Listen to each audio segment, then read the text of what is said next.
Well, it is a call to action for all of us. Today is the 5th annual California Clean Air Day, and while we can all do small things like public transit, our nation's armed forces are coming up with their own game plans. The carbon footprint from the U.S. military rivals that of some small countries. A 2019 study from Boston University found the military produced more than 1.2 billion metric tons of greenhouse gases in the last 2 decades.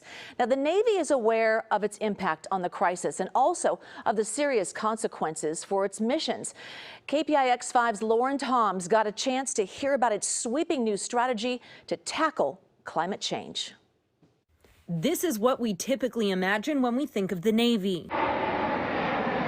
But the service's Undersecretary for Energy sees a different picture, a major opportunity to combat climate change. We are a seafaring service, and so there has always been that intrinsic and necessary connection to the ocean, to the environment, and how we operate and what we do. In a recent report, the Navy described climate change as one of the most destabilizing forces of our time and set a goal of emitting net zero emissions by 2050. People will say, why are the Navy and the Marine Corps focused? That's a question I get a lot. It's to make us better warfighters. Berger says that mission readiness includes doing their part to prevent hurricanes and wildfires that Marines often deploy to for aid and assistance. We're caught in this environment where the impacts that we're seeing are calling on our Navy and Marine Corps more, but also compromising their ability to be able to respond because of how consequential a weather event, how consequential a heat event, which California knows so well. California is one of the biggest domestic leaders in shifting to renewable energy, something the Undersecretary says she's keeping a close eye on. The Navy, of course, is a big consumer of fossil fuels. So ships, airplanes, those are big fossil fuel consumers. While aircraft carriers and destroyers may not see a shift to electric power soon, Berger says that some of the Navy's fleet is already starting to make changes. Our vehicle fleet, yes.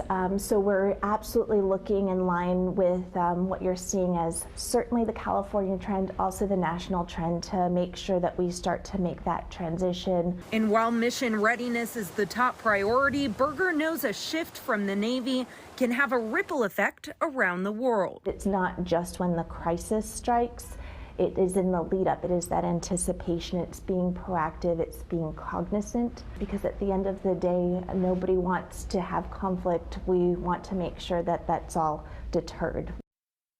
All right, Lauren Toms joins us in the studio now. Thanks for being here. Obviously, there are some big goals here. So did you get kind of down to the nitty gritty, kind of behind the scenes, what they're really focusing on? Yeah. I know you did. Yeah. Well, Juliet, she didn't dive too deep into some of the more tangible ways that the Navy is working to accomplish this sort of lofty goal of zero emissions by 2050.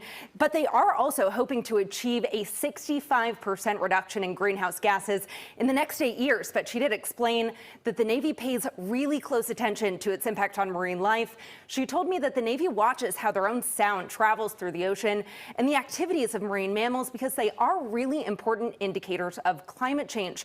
If their food sources change, that could indicate water temperature changes and salinity levels, which could all have an impact on how the Navy trains and operates. But bringing it back home a little bit more, the Undersecretary told me that she's constantly looking for new ways to accomplish this net zero goal, even looking at Silicon Valley companies, small or large, that are making waves in renewable energy. Yeah, and I bet you got as many specifics as you could in that report. Any surprises when you were there talking with her? You know, I was actually pretty surprised that she kind of dove into this concept of how the Navy really does pay attention to its impact on marine life. When you think about the Navy and these massive destroyers and aircraft carriers, you don't really think about whales. Well, that's a good message to pass on. We all like to hear that. All right, Lauren, thank you. Appreciate it. Okay, moving on.